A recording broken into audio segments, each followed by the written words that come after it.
Jesus, porém, foi para o Monte das Oliveiras e pela manhã cedo tornou para o templo, e todo o povo vinha ter com ele, e assentando-se os ensinava.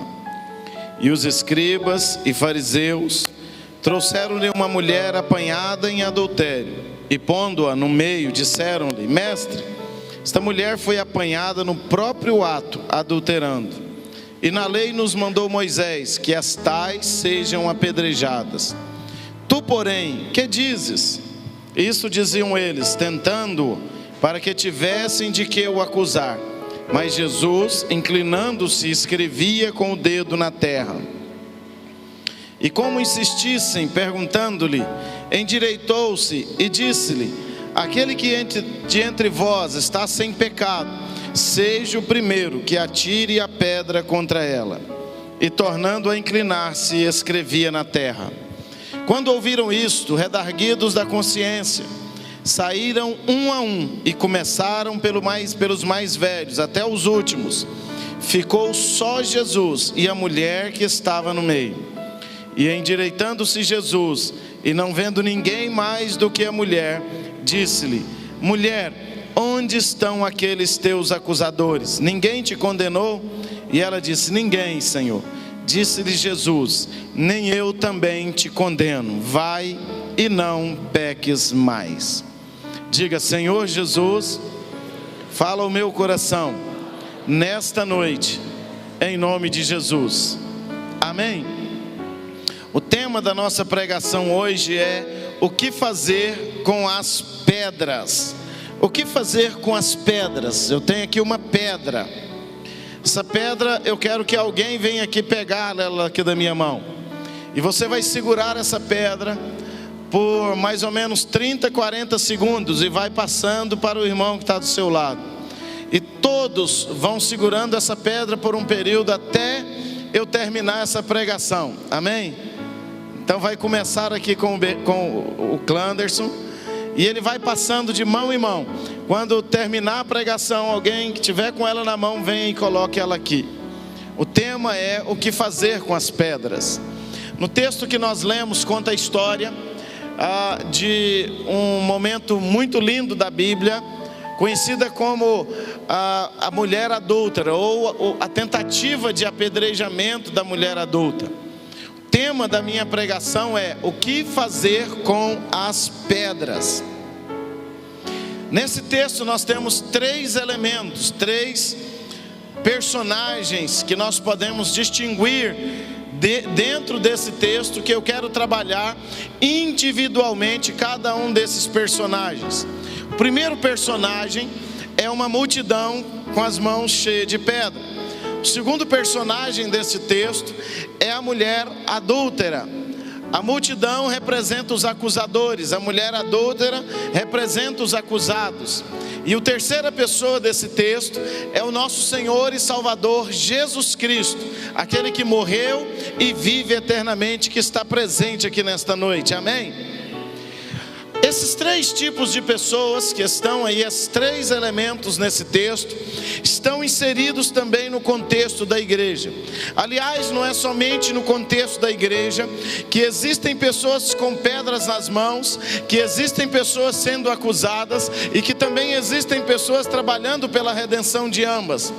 Em todas as partes da sociedade nós vemos isso, mas isso é muito comum também dentro da igreja. Hoje aqui nesse lugar, nós temos pessoas que estão com pedras nas mãos, pessoas que estão na situação de acusado e pessoas que estão na situação de Jesus, tentando trabalhar reconciliação na vida das pessoas.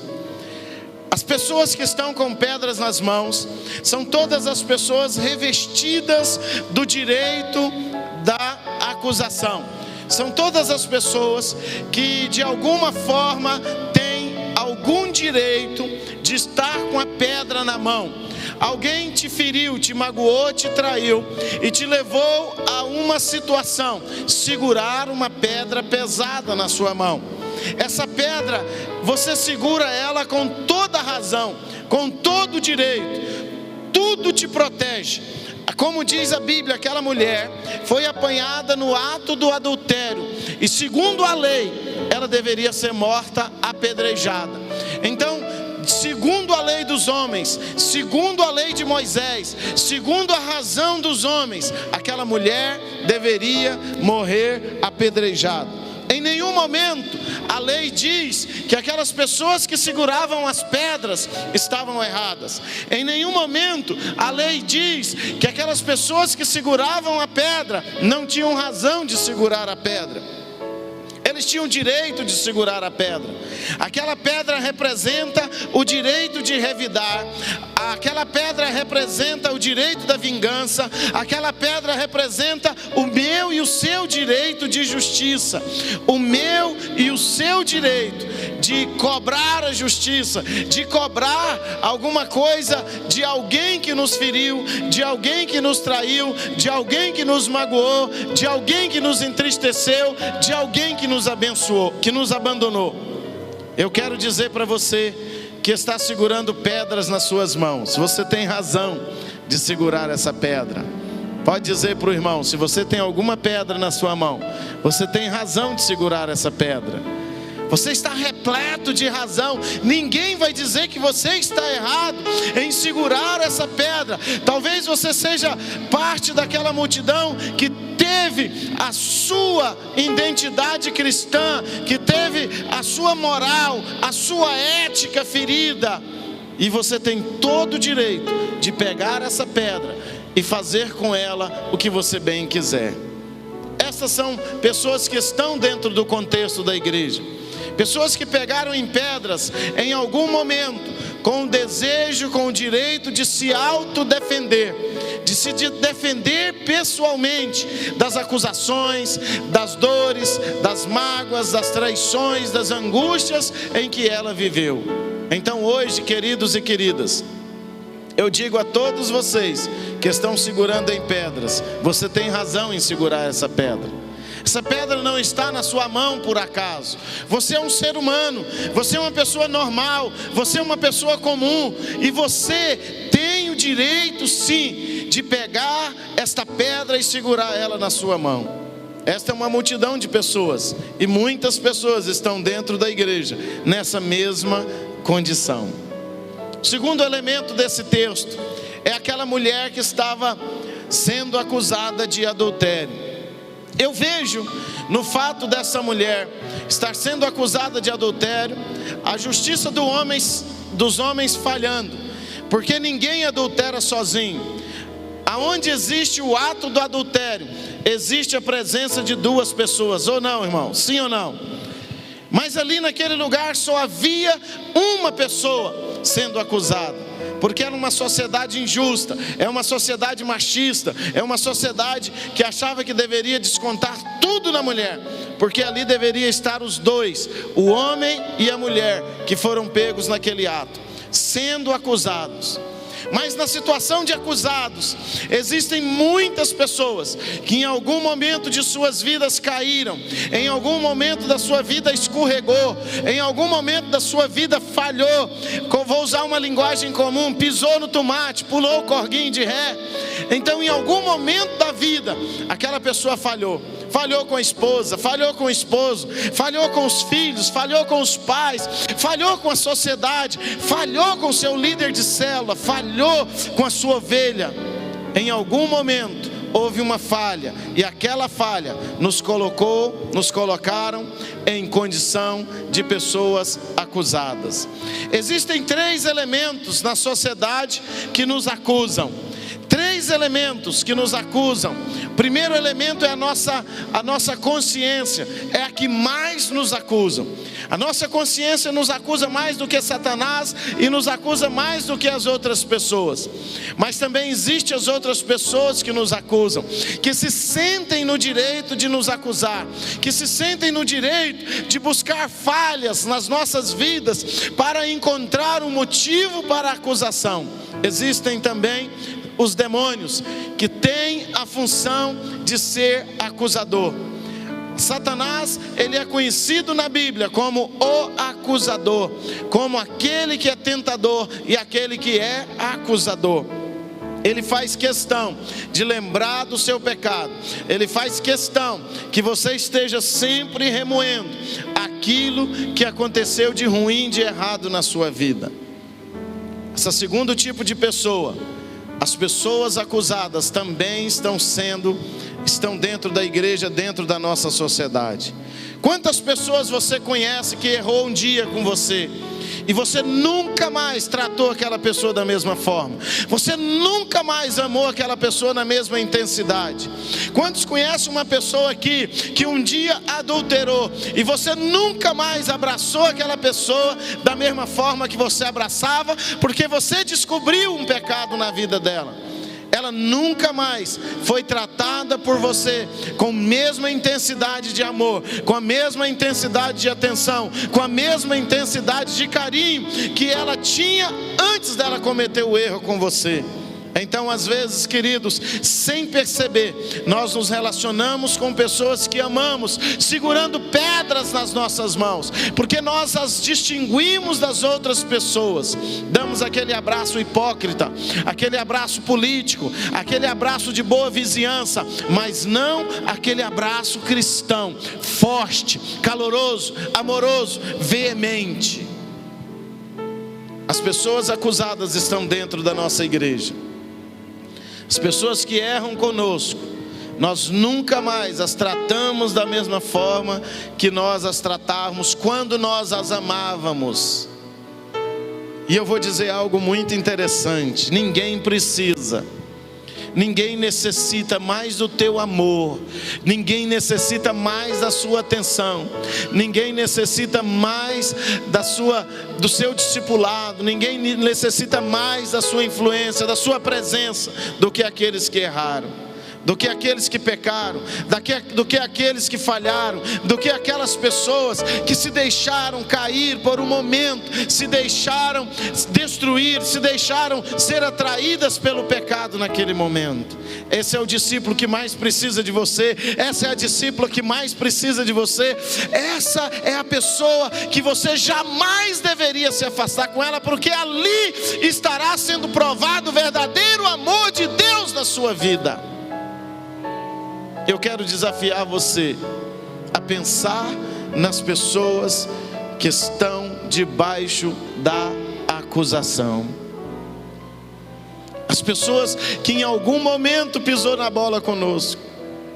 Pessoas queridas, que nos fizeram tão felizes em outro tempo da nossa vida, que nos deram tanta alegria, e um dia que nos deram tristeza, nós nunca mais as cuidamos delas, tratamos delas, estamos junto com elas da mesma forma.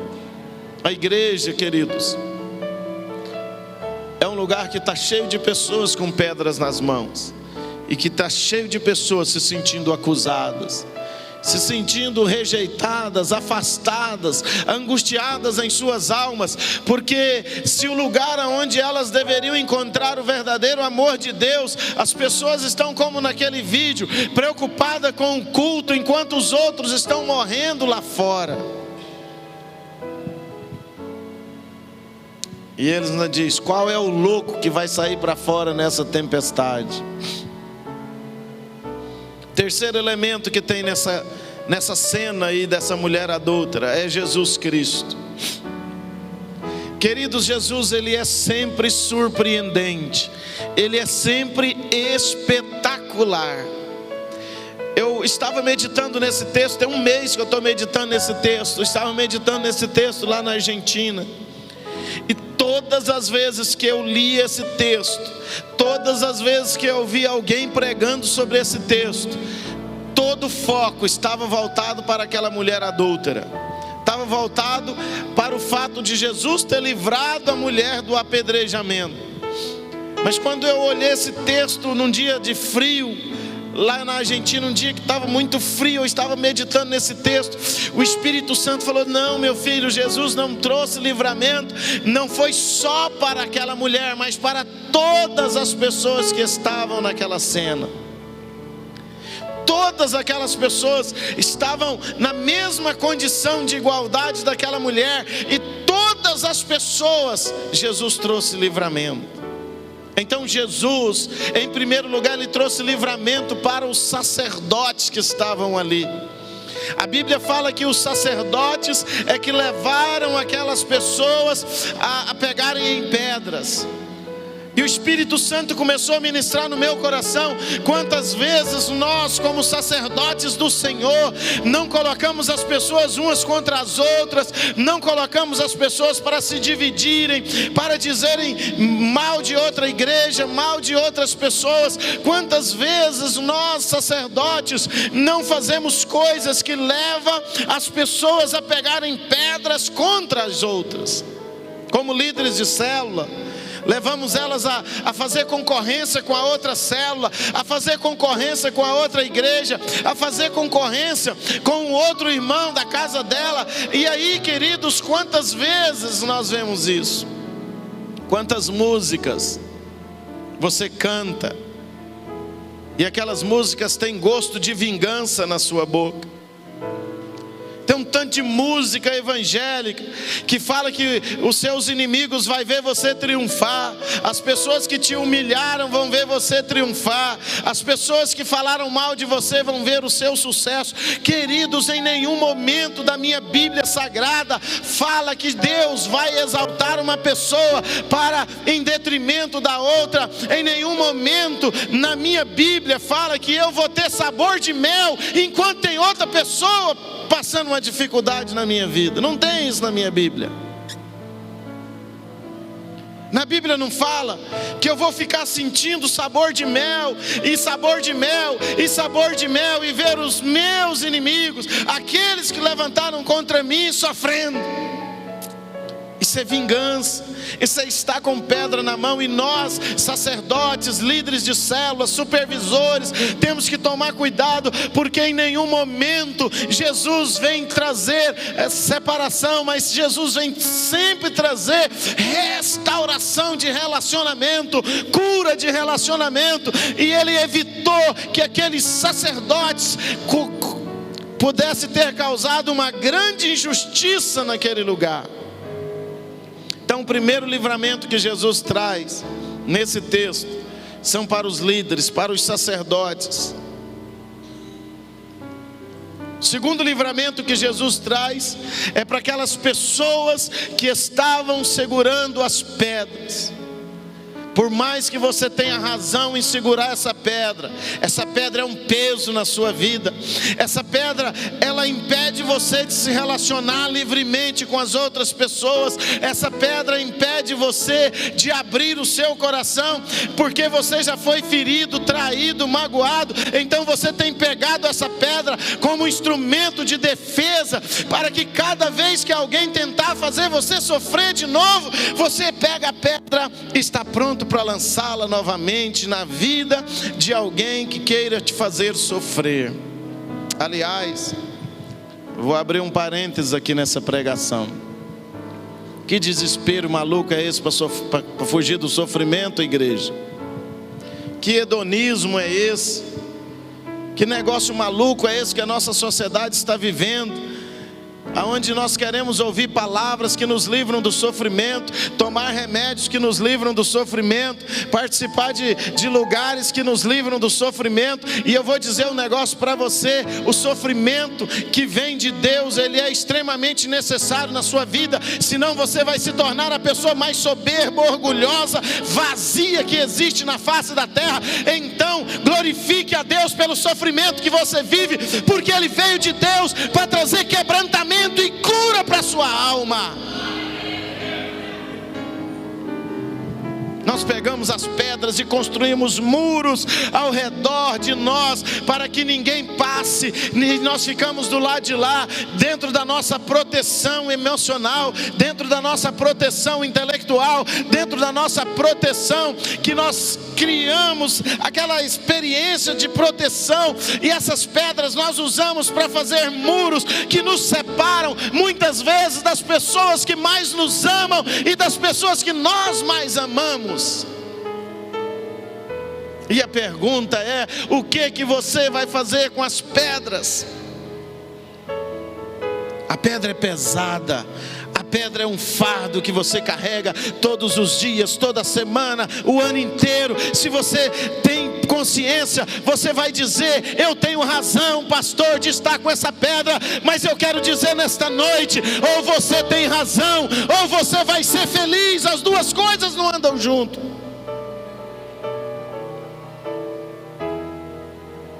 Então, eu sei que você tem razão, eu sei que você tem direito. Jesus, Ele traz livramento para as pessoas que estão com as pedras. Ele fala assim: aquele que não tem pecado, que atire a primeira pedra. Sabe o que eu acho mais lindo em Jesus, irmãos? Tudo em Jesus é lindo. Sou apaixonado por Jesus. Jesus toca tanto no meu coração. Quando eu vejo as coisas que Jesus faz, a sabedoria, a graça que Jesus tem para conosco. Jesus, Ele iguala todas as pessoas. Ele falou: olha, meu filho, aquele que não tem pecado, Ele quer trazer uma consciência que eu estou segurando uma pedra que eu mereço ser apedrejado por ela. Eu estou segurando uma pedra. Às vezes nós estamos segurando uma pedra para apedrejar outras pessoas, enquanto quem merece essa pedra somos nós. Jesus, Ele olha para aquele povo e fala: se você não tem pecado, atire a primeira pedra. Não tem nenhuma palavra na Bíblia que Jesus coloca uma pessoa no altar e as outras em posição de humilhação. Não existe na Bíblia esse negócio que Deus vai te colocar no lugar alto e as pessoas vão ver e se invejar de você, porque Deus não trabalha nesse contexto carnal, humano, satânico, de exaltar uma pessoa e destruir outra pessoa. Deus trabalha para que todas as pessoas estejam em condição de igualdade. Tanto que Ele fala assim: aquele que não tem pecado, Ele iguala todo mundo na oração do Pai Nosso. Quando Ele disse Pai Nosso, não é meu pai, não é seu pai, o Pai é nosso. Ele iguala todo mundo na hora de alimentar. Ele fala: pão nosso de cada dia nos dá hoje. Ele pede pão para todo mundo. Ele pede amor para todo mundo. Ele pede perdão para todo mundo. Ele quer que todas as pessoas sejam tratadas, amadas, cuidadas em condição de igualdade. Tanto que Ele fala: olha,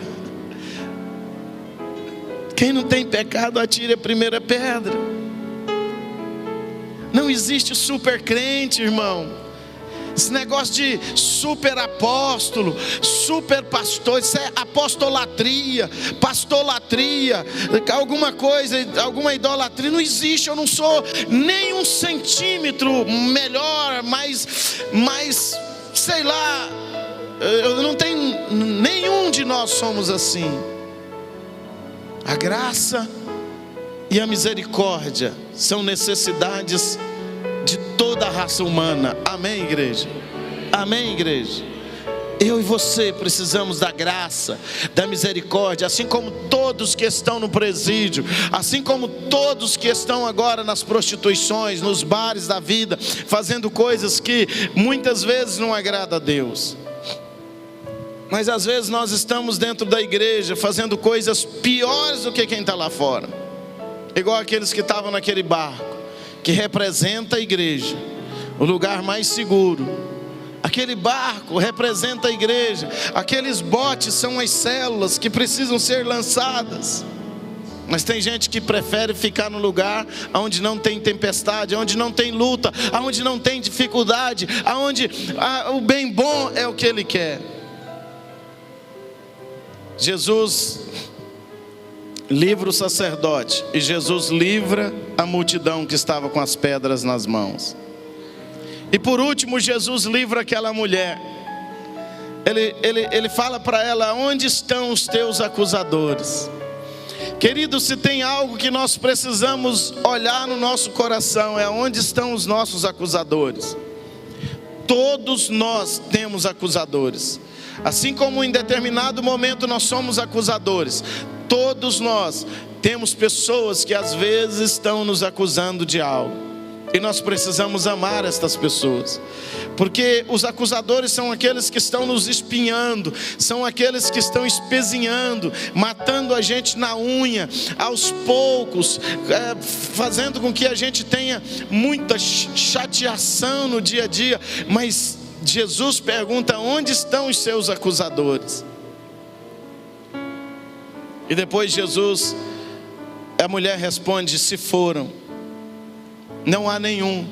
E Jesus fala para ela: eu tampouco também não te condeno. Queridos, Deus não condena ninguém. O Deus que nós servimos é um Deus amoroso.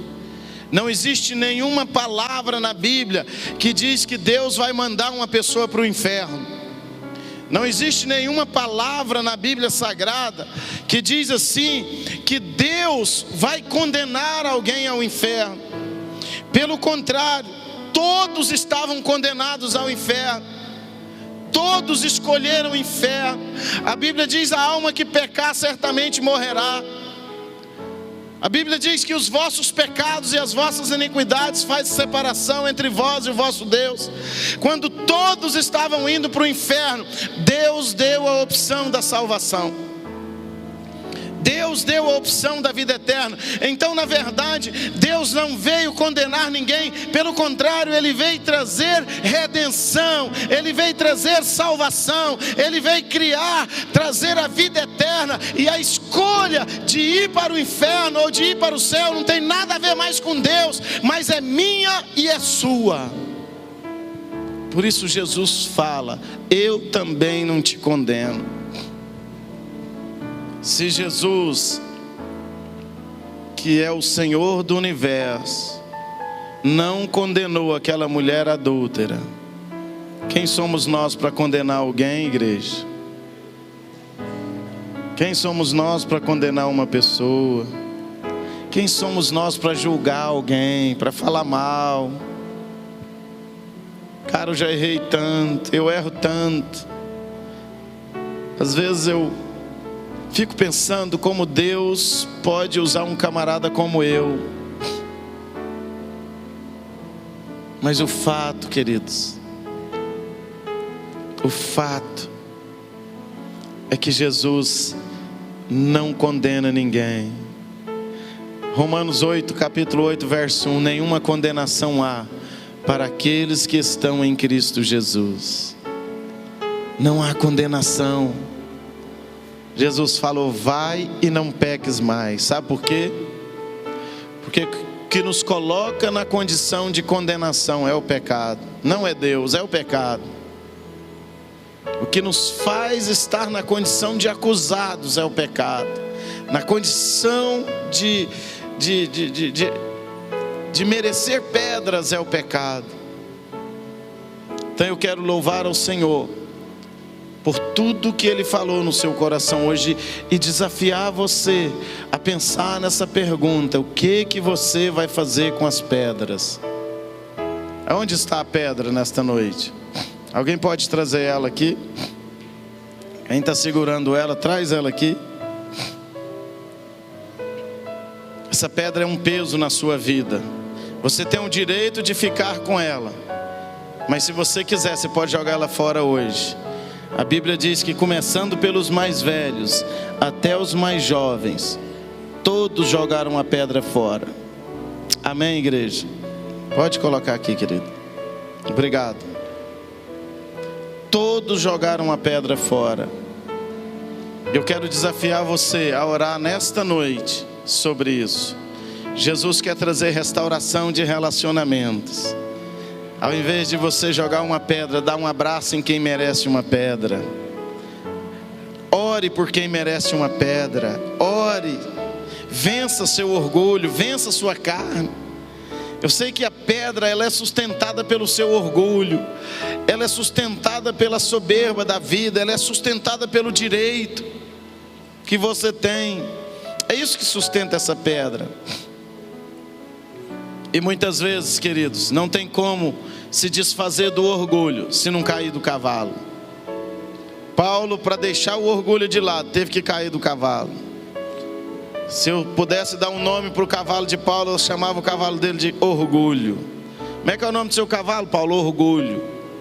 E ninguém vai ser um servo de Deus, uma espada afiada, um homem espiritual, uma mulher espiritual, se não largar do orgulho, se não vencer o orgulho no coração dele. E lá naquela pessoa que tem jogado pedra em você e dá um abraço. E lá naquela pessoa que você viu adulterar, que você viu pecar, que você viu errar, e dá o melhor abraço no mundo na vida delas. E cuidar dela de uma maneira que ela jamais imaginou que alguém merecia ser cuidado dessa forma. Faça isso. Eu desafio você nesta noite a orar. Se você está segurando pedra, é preciso que você decida. Aquele filme fala assim: a nossa vida é formada de decisões. O que você vai fazer com essa pedra? E você precisa decidir isso no seu coração. Amém, igreja? Amém? Eu quero te convidar agora, sair do seu lugar e ajoelhar aqui. Nós vamos orar juntos. Você vai sair do seu lugar e vai ajoelhar aqui. Se você está segurando pedra, você precisa se arrepender. Se você pecou, está na condição de acusado, você precisa se arrepender. Se você maltratou, você precisa se arrepender.